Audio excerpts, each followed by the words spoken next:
Welcome to the Pride Against Prejudice podcast, a Shadowrun 4th edition actual play podcast. I am Simon. I play Bertha Huggins, aka Huggy Bear. I'm Al, or Draenor. I'm playing Mav or Maverick. My name is Les, and I will be playing Murin. My name is Jack. I'm going to be playing Boyger. Hello, I'm Michael, and I'll be playing Sunshine. And my name is Rhydian. I am the GM. If you would like to follow our runner's journey through 2072's New York, please feel free to check out the link to our living campaign map in the show notes. Additionally, if you would like to submit any new locations or create background information for any of the districts, details on how to submit this can also be found in the show notes. The following content may contain themes and material not suitable for all audiences. Listener discretion is advised. Last time on the podcast, the team have broken into the community centre to extract their target, but the silence was shattered, first by soup, and then by 10 machine gun rounds to Murin's chest. It's time to pay the butcher's bill and get out of here.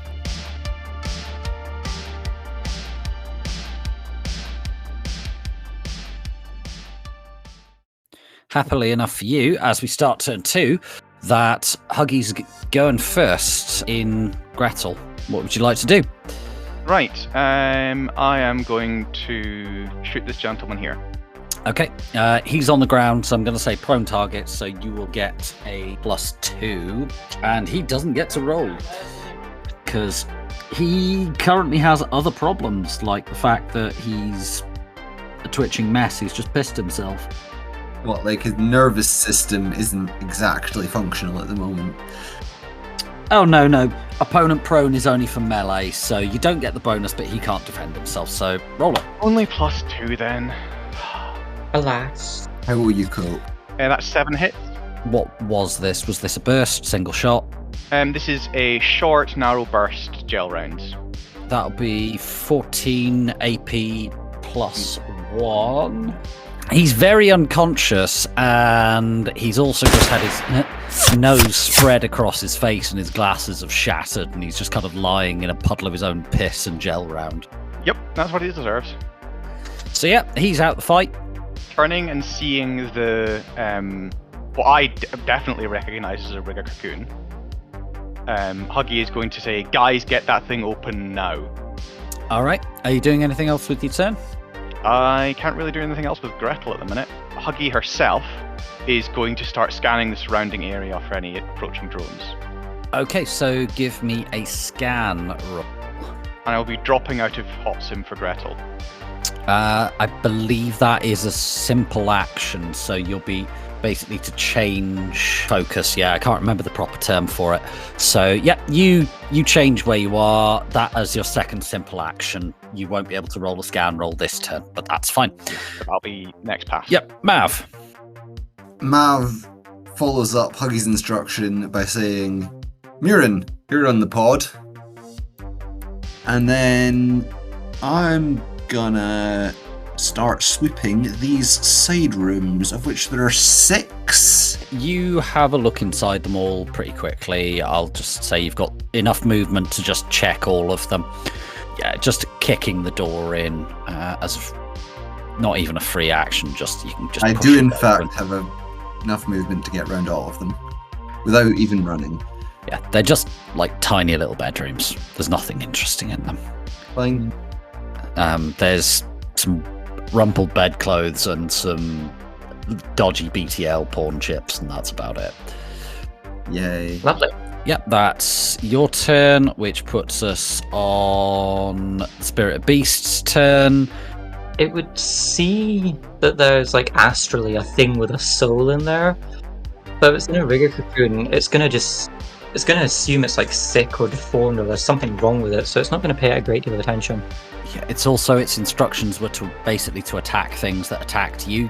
It has, as far as it is aware, that has not attacked you yet. If there's no other things for it to do, who's the most injured? Mav. I'm gonna say it goes over and just like head bumps Mav a little bit, like cats do when they want attention. Just, he's not doing anything, he's not got any instructions to follow, so, you know. It's a very spiky head bump. Yeah. Huggy, could you give me your Matrix defense roll, please? That's only 2 hits. That's not great.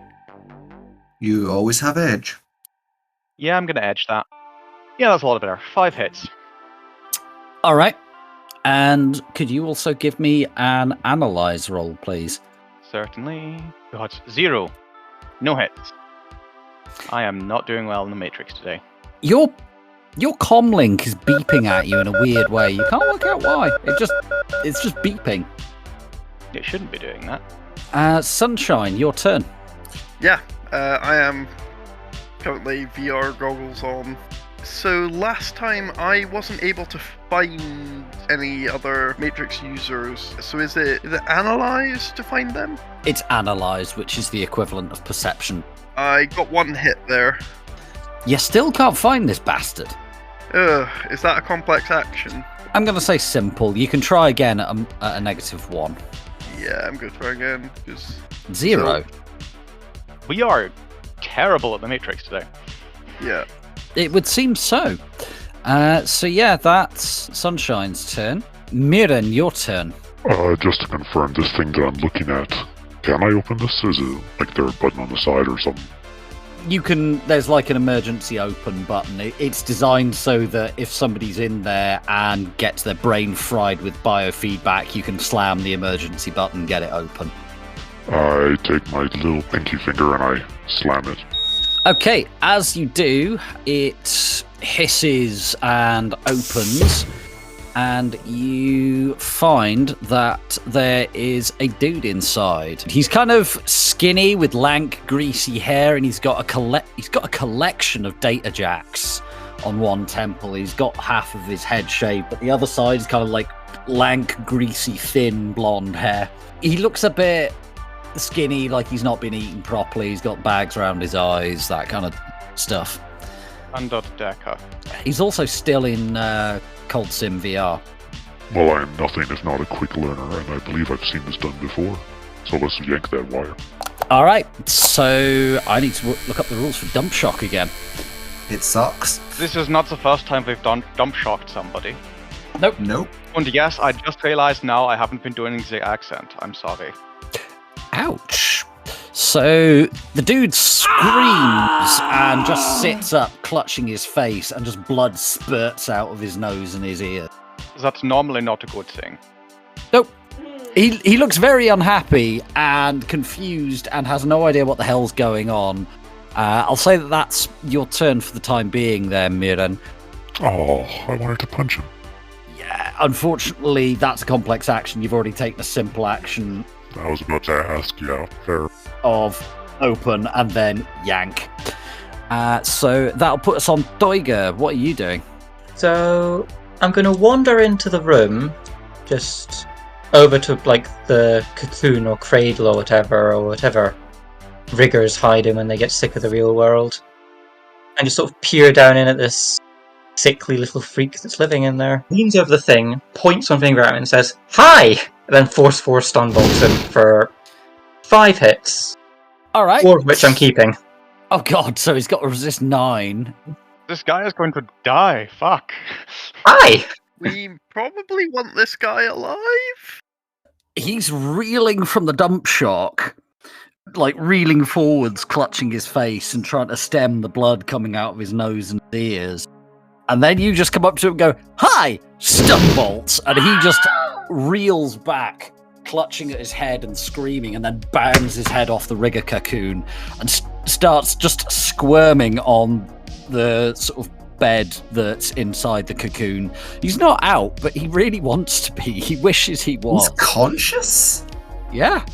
He was hot sim, so he took physical from the dump Oh, yeah. I'm going to roll to resist the drain now. All right, so that puts us back around to the beginning of pass 2. Right, so based on the fact that we just had a rigger down there, I'm going to start looking for what he was rigging, so he might just be a spider. Yeah, so there don't seem to be any drones or anything like that. Hang on, he's a rigger in a air-gapped system. That's weird. Looking at the cocoon, there's like wires coming out of it and going all around the place. It seems to be a wired-in system down here. Yeah, but it's still... Is the rigger cocoon not still behind the air gap? From what you can tell, the cocoon is wired into everything within the bunker, but the bunker is air-gapped from everything else. So, Huggy, what are you doing with your turn there, buddy? Based on the fact that we're probably very soon going to be jumping out of here, I'm starting to prepare our escape route. Okay, so that puts us on to Mav. What are you doing? Is that the only unswept door in this place? Roll me a perception check. In fact, actually, Mav can't see it yet because he's still checking He's the not other been doors. into that room, but I've used 8 meters of my movement. I still have 2. So, yeah, you can just walk into the room. Beast Spirit has moved, so I can now occupy its space. It's very upset that you walked away from the head rubs. I pat the Beast Spirit on the way past. You are forgiven. And roll that perception check. What? You're in a room full of medical equipment with 0 hits, and a rigger cocoon with a guy who's screaming in front of Toiger and Murin. That's about all you can tell. It's the Beast Spirit's turn. I'm just going to assume it's still rubbing up against Mav, shredding his trousers with its porcupine spines. And purring so loudly you can feel it in your chest. Sunshine, what are you doing? At this point, are there really any threats left? As far as you're aware, you don't know about the Decker going offline, I think, at this point, because you didn't find them. So Sunshine's still in the Matrix going, where is he? Where is he? That being the case, I'm going to roll up two more analyzers and see if I can find anything. Hey! 3 hits! Finally!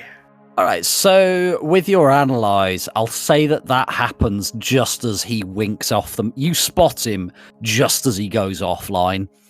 And he was in Huggy's pan. Oh, come... You also see a number of icons for... It's all wired in, but you can tell that the cocoon basically controls the medical beds and things like that. And it's also used for... It hooks up to the data storage systems in here. What the f... is this place? It's like straight out the fragging 2040s in here. Like, wires? Really? Really? Did Crash 2.0 mean nothing to these fraggers? And then, since I've just seen him getting yanked, then I'm going to hop out back into meat space, basically. You go back into meat space, sort your initiative. We can drop out of initiative at this point. So, what do people want to do? Well, first of all, I want to know we were expecting this to be a safe house. Is this what one would expect in a safe house, all these medical beds? Roll me your safe house knowledge. You're getting the feed from Gretel, so you can see the place. 1 hit. From what you can tell, the beds, and the crap around them, it looks a little bit like the stuff that you've been around the last time you were in a safe house and you got shot. But some of it as well looks a little bit like there's some... Is that a pair of cyber eyes in a dish over there? Those are doing surgery in here as well. Well, if that is a pair of cyber eyes, somebody grabs them because they sell. I will not be grabbing those. I would like to check out that last door, though. It's basically just a store cupboard when you open it. There's like tinned beans and some basic medical supplies and stuff like that in there. It's... They have beans, and in a closed place like this, they're fucking monsters. They're racist preppers. What would you expect other than tins of beans? Rid, you see these medical bed things? Are they like open topped, or are these like sealed sort of medical, almost like regular cocoons? They can be used in both ways, but they've got like robotic arms set up around them and stuff like that. From what...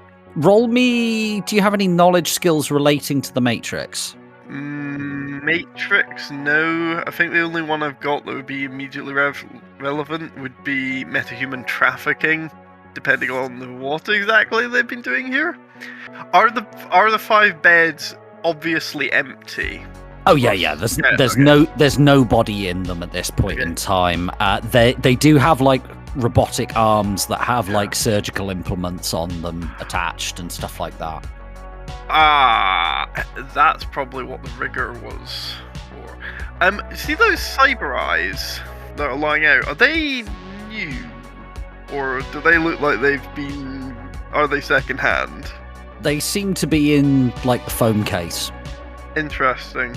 It's like a plastic case with foam in it with like a clear cover on top that they're sat in next to one of the beds.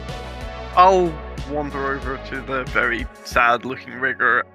He's clutching his nose and his skull and just going, oh God, oh, what the frag?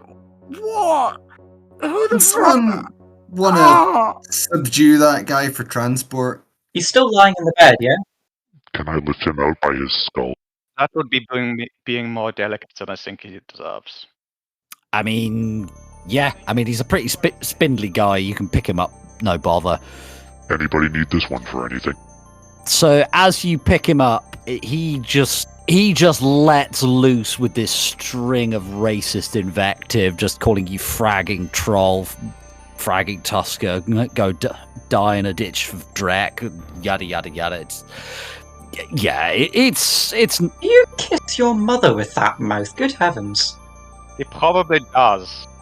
Well, I'm currently holding him like a piñata. Who wants first go? Oh, he doesn't even have enough dice for that. So he's sort of trying to kick you in the nuts, but just flailing. Sunshine reaches into... She's got like a little messenger bag kind of thing on her. Reaches in, has a bit of a rummage, pulls out like a Ziploc bag, but it's like it's not transparent. It's like a solid grey plastic one. Unzips it and pulls out a ball gag and a pair of fluffy handcuffs. Sunshine, learning all sorts about you. That'll work. You never know when they might come in handy. And I cuff the guy and shove the ball gag in his mouth and strap it around the back of him. Now, see, if you weren't being a screaming racist piece of dreck, this wouldn't be happening right now. He's still kind of trying to shout at you around the gag. Guys, let's find the server and let's get out of here. We don't want to be standing around any longer than we need to be. Oh, right, yeah, shit. Do we actually need this guy for anything? Yes, we get extra if we bring one in alive. And this one seems the most intelligent. Sunshine, could you give me a logic roll, please? And you too as well, actually, Huggy. Nah, none. Nope, none. Oh, starter characters. So you've both rolled a 0. You're in a room with a rigger cocoon, some medical beds, and some big-ass servers. Can I roll trying to outsmart the smart characters? I don't believe we are the smart characters. Please. In fact, everyone roll logic, please. I only have 3 dice on this. That's a 0. 0! Jesus Christ! So, Mav crit glitched. Mav is currently looking at the medical beds going, well, this guy probably knows it, so we should cut his skull open and get it out, right? Guys, there's a box here with a sticky label on it saying main server. Is that important? Yeah, that's why we're here. Well, the main server seems to be wired into the rigger cocoon. Is the whole place just running off this rigger? Yeah, he's basically a spider. Sunshine's looking around at like all the cables and just going, this Drek is ancient, man. Like, some of this belongs to an antiques market. I mean, Museum? it's a fragging USB-C! What's a USB-C? I've read about these! Fi, with someone who knows how the Falk Astral works. Do we need to take... Why is half your hardware from the fragging fifth Do we need world? to take the whole cocoon, or do we just need the little shit from inside it? Cocoon just lets him interface. We don't need that. Oh, right, okay. We just need the the server rack and the body. Oh, we should get moving. Let's take what we need and get out. Right, Muren, grab the rack. I'll grab this guy. Somebody take the server. Yep. Yeah. Grab those cyber eyes, we can probably sell them. Wait, what the hell's happening to the Matrix feed? Hang on, is some corporate decker hacking my feed? One moment. Hang on. That's not a corpo decker. Who are you? Oh, wait a minute. That's the Bug City Blues podcast. Good day, citizens of Chicago. This is Oakley Wildwood, your anchor at Gold Leaf News Network, bringing you the latest developments from the heart of the UCAS. And now for the news. The Chicago Containment Zone is witnessing a surge in kidnappings that has left the city on edge. Travel in groups for safety, folks. A good crew could be what gives you the edge to make it to your next paycheck. The streets are witnessing a spike in vehicle thefts and carjackings, leaving everything from jackrabbits to delivery trucks as smoldering, bullet-ridden scrap heaps. Lone Star PD advises secure private parking whenever possible. But in Chicago, even the safest of places can become a battleground. On a more hopeful note, the ghoul communities of Cabrini Green are uniting, driven by a hunger for justice. Vigilantes targeting infected citizens have been escalating tensions, promising violence if they do not leave the city. Those sympathetic to the ghoul cause have offered support by providing donations and offering security, though officials assure that they seek a non-violent resolution to the conflict. There's a lot going on in 2080's Chicago. Stay informed, stay safe, and stay with us by tuning in to Bug City Blues, a Shadowrun 6 World Edition actual play podcast, wherever fine podcasts are found. Now, back to your regularly scheduled programming.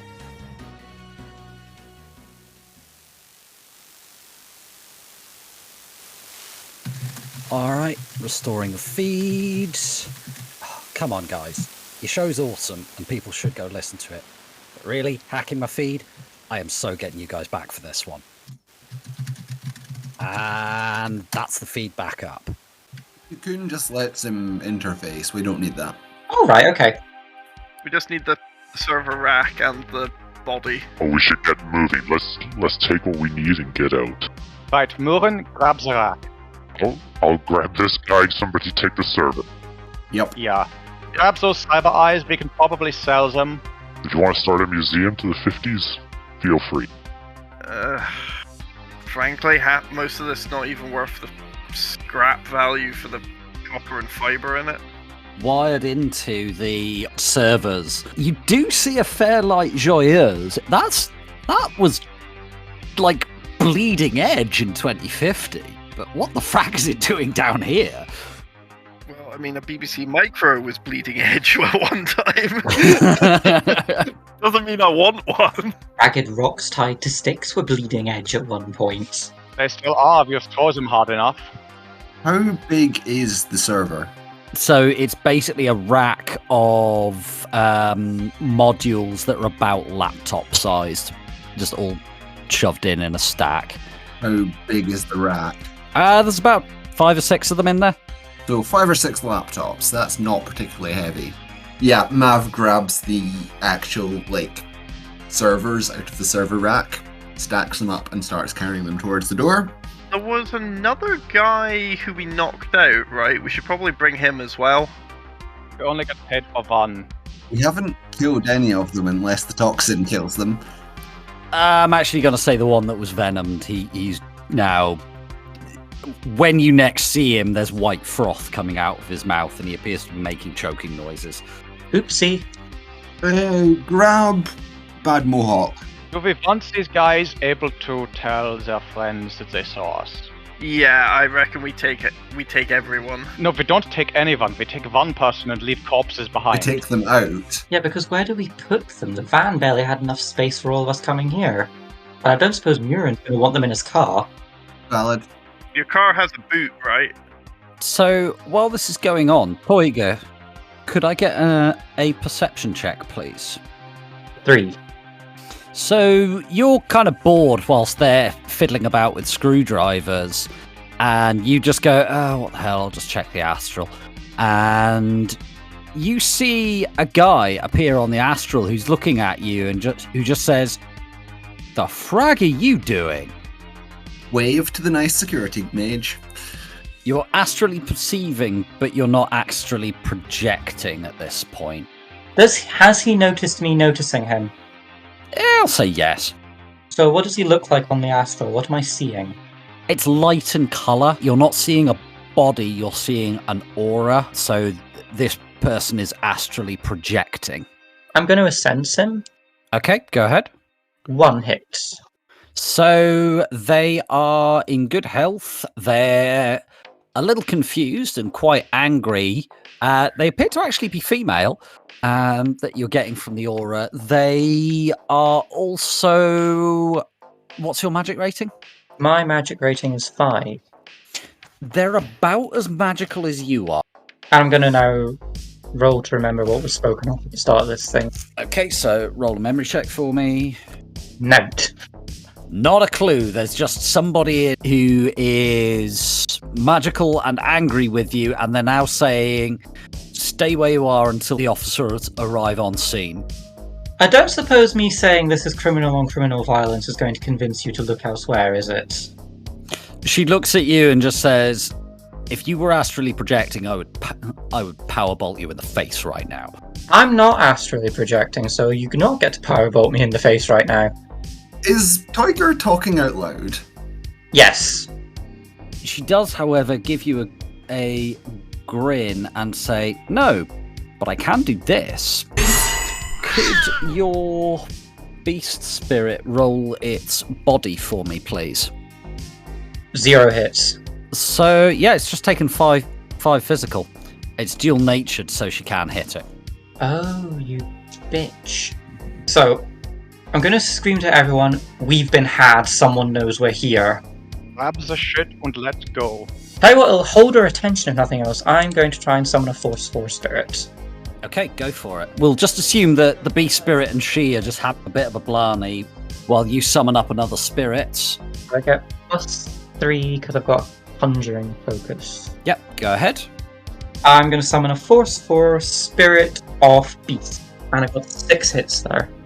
It got 2 hits, so you have 4 services. Please resist 4 drain. 7 hits. Okay, so yep, you're fine for the drain. As another beast spirit appears, what are you telling the beast spirit? Rip the bitch apart. Ooh, violent. All right, so this one, it seems to be summoned up from the creatures that live down here, because there's things that have burrowed in to feed off the rubbish that inevitably gets left in the back room before it gets cleared out, more gets put in there, and it seems to be an amalgamation of... It looks to be mostly rat, but you're not sure where the rest of it is from. This thing just screeches as it jumps at her. There's probably some raccoon in there.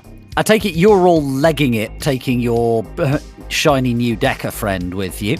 And our rack of servers. I grab the submachine gun off the destroyed drone on the way past.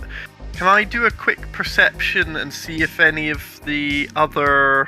Actually, I'll grab any guns off the dudes who we downed. If I will work those out after the run. Give me an edge roll, and we'll say that's how many guns you get is how many you roll. 1 hit. All right, you get a white knight on your way out. Nice! So Sunshine's got this thing by the carry handle, like lugging it around like a bragging suitcase, going, "Oh god, these things are so heavy!" No shit. You guys all bundle up the ladder and leg it across the community centre, back out the door, and Huggy's just in the van. You can hear the speakers on the van from Huggy just going, "Go, go, go, go!" as you all pile into various vehicles. Raus! Schnell, got Doppelgolf! Alright, medic, back in your box. Yeah, could I get a driving roll from both? Oh, are you finishing the Humanis runners off on your way out? Or are you just legging it? Are we not taking them with us? You don't have enough hands. You're taking the Decker. What are you doing anything with the rest of them? I can carry one. I don't think I can carry all of them. Murin is carrying the rigger. Sunshine is carrying a machine gun. Mav was carrying a stack of server racks. Huggy's not here and her drones can't carry anything. Toiger, you have hands-free, and you don't need hands-free. Are you killing any gangers on the way out? Yep, I've got my knife. I'm just gonna... Shink. I will deal with Cat's displeasure later. You just slit a throat or two on the way out. Just a quick stab to the carotid and just keep running. So you all pile into the vans just as you're starting the engine. If I've not had the engine running... Just as Mirren is starting the engine and you're starting to GTFO, and you're just getting onto the road and just starting to get up to speed when you can hear the sirens. Fortunately, you've just about gotten away with it. Mav, could you give me your police procedures as a knowledge roll, please? Absolutely. This will be patrol as well, won't it? Yes. Because they are first response. 4. That mage was quicker on scene than they should have been for a B-rated area. Yeah, I was not expecting us to actually meet the mage. That was... So, you telling the others this, or are you just keeping it to yourself? I'll wait until we're definitely clear. Alright, could I get a driving roll from both Huggy and Murin, please? Certainly. That's 3 hits for Murin. Yep, so Murin and Huggy, you screech out the car park and onto the road, and you get yourselves up to speed pretty damn quick. You briefly see a little flash of blues and twos as you go around a corner, but you lose them pretty fast after that. You head into the flatlands slum nearby, chuck yourselves around a few different blocks, hide in an alley for 10 minutes, drive casual after that. Yeah, you've lost them. So, where was our drop-off? Sorry about your drone, Huggy, but I got you a present. What is it? You're actually driving, right? Your hands on the wheel. No, Huggy is in the rigger cocoon on the back. Turn on the internal camera. On. Surprise! Is that a fucking white knight? And is that the... Ah, you've managed to get the gun from the... Oh, yeah, thank you. got you... Yeah, got the submachine gun off, so you can have that back. And yeah, white knight with 90 rounds of ammo, looks like. Exactly with that. Presents! Thank you. I imagine you probably had a bit of difficulty getting up the ladder with those, but you somehow managed it. Oh, yeah, Sunshine is a hot, sweaty mess right now. Like, full on, like, running down her face into her eyes level of, like, t-shirts change colour around the back. It's not pretty. When we get to the drive casual stage, Mav is going to bring up the interesting information he worked out before we do the call. Based on what I know of security response, that mage showed up way too quick for a B area. We should have had way more time than that. There's something going on here. So, are we thinking NYPD Inc. have members in... Of course they fragging do. Of course they fragging do. Of course they do. Racist police officers. To quote an old song, some of those that run forces are also those that burn crosses. Police officers with racist sympathies. Good heavens. thought. Oh my stars and garters. Yep. Right, we've got to drive extra careful on the way to the drop-offs then. Toiger, can you make sure that mage isn't floating around behind us? Can do. I'm just gonna sort of sit in the lotus position with the inner eyes open. Yep. So she doesn't show up. The spirits seem to have kept her busy enough. Who's making the call? Probably me. It is your job. So, phoning the burner phone you were provided by Margaret, it goes straight to voicemail. I can't meet you in person, as I'm required for public appearances. Please drop off your package, if you have one. Well, the living package, if you have one, with... I believe you dropped off some last night. If you could do so at the same place, please. With the other more delicate package, please meet my sons at Ronaldo's Cafe and Bistro overlooking Maria Hernandez Park in Bushwick. I recommend the cannoli. They are excellent. And the line goes dead. I had that on speakerphone, so, well, Huggy, Murin, do you know where we're going? Making track. Back to the car park. I suggest drop off the noisy fragger first. Sure, let's take the package there. Alright, so you drive to the parking garage up in the Bronx, well, South Bronx in Port Morris. At this time, you're met on the gate by Sons of Sauron member who just says, just hand him over here, we'll take him inside, there's no need to bring him in. Right, get that track out of the van. We hand over one guy in. Are you taking your fetish gear back, Sunshine? Yeah, I'll wait for the Suns guy to zip tie him. The orc kind of looks at you, taking the bull gag off him, and says, really? What? It was an interesting night. Duct tape exists, you know. I wasn't carrying duct tape. He looks at you and thinks for a moment and leans in quite close and says, can I get your number?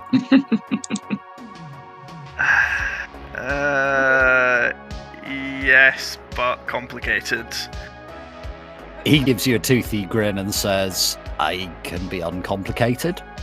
Tell you what, you can have my number.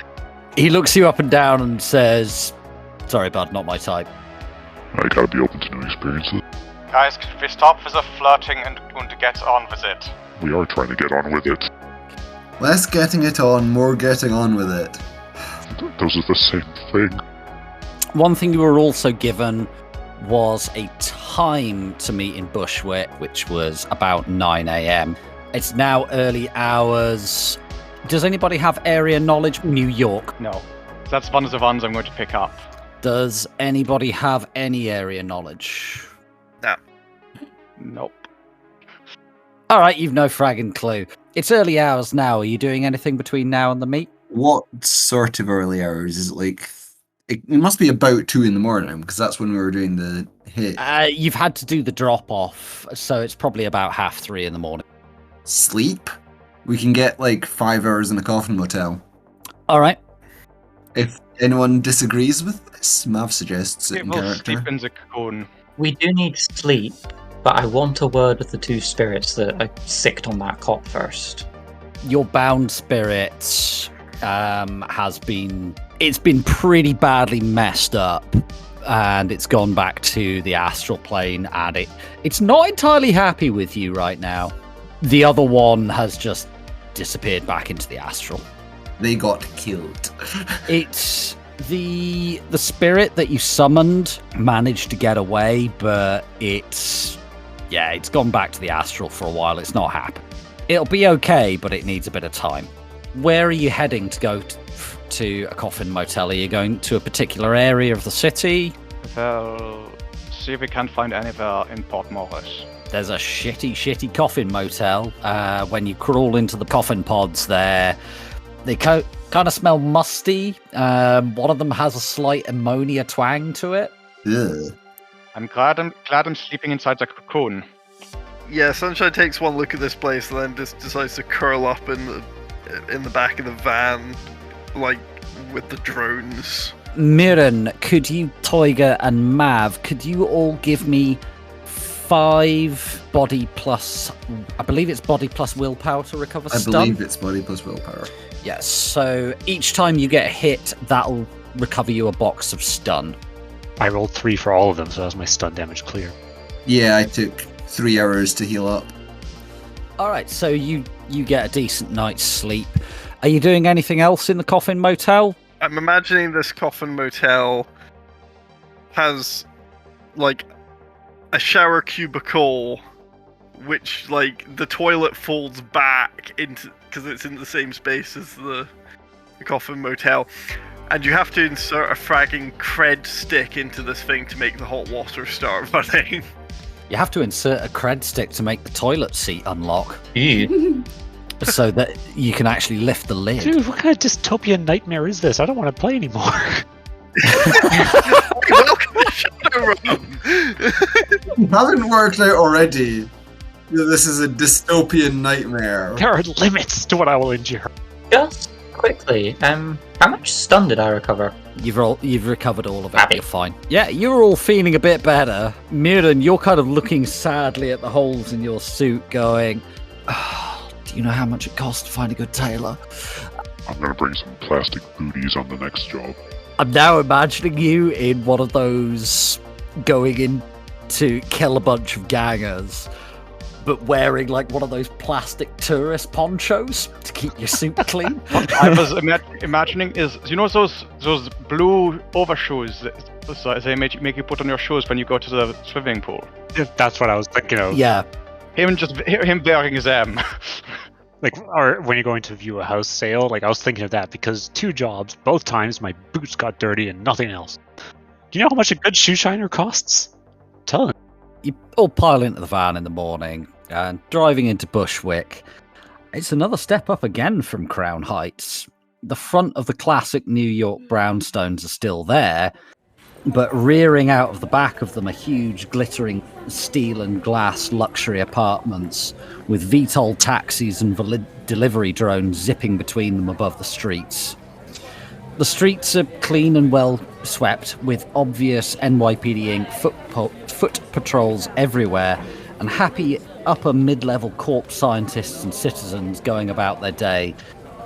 And for once, the AR feed here is clean and orderly, except for the occasional advert for the cafes showing you their menus, or a pop-up about one of the air taxis. As you pull up outside the cafe, you see Margaret's sons sat at a table together. You could hardly fail to see them, given they're the only orcs here, and getting nervous looks from the other clients and the waitress. One of them is tapping at an AR keyboard and staring intently at something on his feed. The other is thumbing through what looks like a political science textbook heavy enough to beat a troll to death with. Any of you guys feel really, really out of place here? Yep.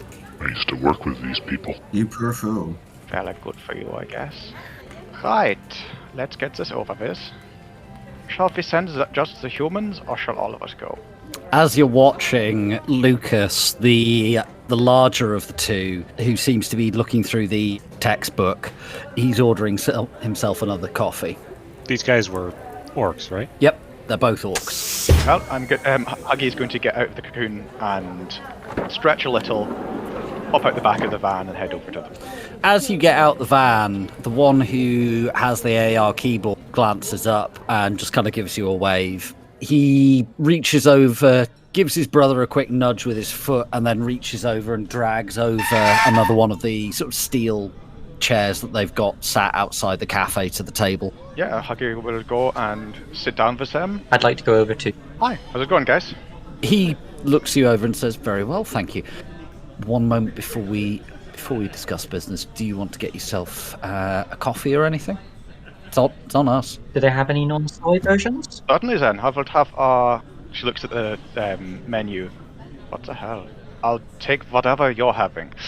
He says, "They've got an actual Italian coffee maker in there, and its actual coffee is pretty good." I have never tasted actual coffee before, so this will be a first. Okay, all right. So you normally have soy calf. Do you normally drink it with milk, or do you normally drink it black? I drink it with milk and sugar. I'm a heathen, I know. We'll get you a macchiato. Thank you. Dean waves over the waitress again. Is anybody else getting anything? What time is it? It's about 9 in the morning. Way too early to start drinking. Sunshine will get a black espresso. Yeah, so it comes in sort of one of the tiny espresso cups. And once you've all got drinks, and if you're getting any food or anything, that arrives. I'll be advised the cannelloni, so let's try that. Lucas, the larger of the two, he looks like he's played a few seasons of rugby or something like that. He's got the cauliflower ears going on, and his nose looks like it's been broken and reset at least twice. He seems to be the slightly quieter of the two, sets up a white noise generator and sets it running and says, "Right, we can talk properly now. Go on, Dean, you get on with it. You're better at this than I am." And Dean smiles and says, "So, I hear there was some trouble over in Crown Heights last night. I hear there were several deaths. I'm so concerned." Yes, I understand that there's been some sort of commotion. I was out for a drive last night and it went perfectly well. It's rather unfortunate, isn't it, when such things happen? However, I'm told that you have a delivery for me. Indeed we do, indeed we do. Mav? Mav hops out the van with a stack of server blades. Lucas kind of takes the bag from you, unzips it, glances inside, shrugs, and hands it to his brother, who takes a data jack and plugs it into his neck, plugs it into one of the servers, and Lucas kind of looks at you and shrugs and says, "He always takes a while doing this." Take care, we know where that's been. We left an interesting package with some associates of ours, which was the rigger who ran the place. We heard. They're, having aggressive negotiations as we speak. Well, I hope that everybody gets out of it just fine. Mav gets back in the van. Unlikely. Mum can be slightly squeamish about what needs to be done. I, on the other hand, have fewer punctions about it. Glad to hear it. I find that many of the older generation tend to be a little squeamish. Mum means well. She's done all right by Dean and I. More than all right. And she's done more than all right by a lot of other people's kids as well. She's done more than all right by me so far. She might be my mother, but she's not a drog. She didn't have to deal with it growing up. Yes, she had her own Drek to deal with. Yes, she had got shunned quite hard for having Dean and I, but she still isn't an orc or a troll. She hasn't been through what we have been through. No. And I'm not saying she hasn't had her own Drek, but it's different Drek. Right. So she doesn't always understand what needs to be done, as you say. Yeah. It's a shame, but it is how the world is. Indeed, and I hold no grudge for that. As I say, she has done more than all right by me and many, many others as well. And at this point, Dean kind of opens his eyes and says, "Excellent. This is exactly what we were after." He pulls out a napkin from his pocket and puts it on the table and says, "You'll find what you want in there. If you want to check it, you will find that it is all as agreed." Okay, we'll pick it up. Yep. And inside is a cred stick with the agreed upon amount. He hasn't stiffed you. It's got your bonus plus what was agreed for the server rack. Dean glances at you both and says, "We'll need to go. We need to get this back." Is there anything else before we go? I will finish my coffee and my whatever this cannelloni thing is. Keep me posted, or keep us posted. Let us know what you find on there. We've got an interest in this as well, yeah? As you can imagine, yes, this is a case that's interesting for us. Lucas looks at you both and says, "There's our contact information," and hands you a card. Thank you. We'll let you know if anything comes up. Thank you. It's going to take us a while to go through this lot, though. I can imagine. That is quite a lot of information. Pleasant day, ladies and gentlemen. Enjoy the cannelloni. Mum does like this place. I can see why. And they stand up and they head over to a car that's parked nearby, get in and drive away. Congratulations, you've just made it to the end of the first mission of the campaign. We did. Excellent. I hope you guys enjoyed that.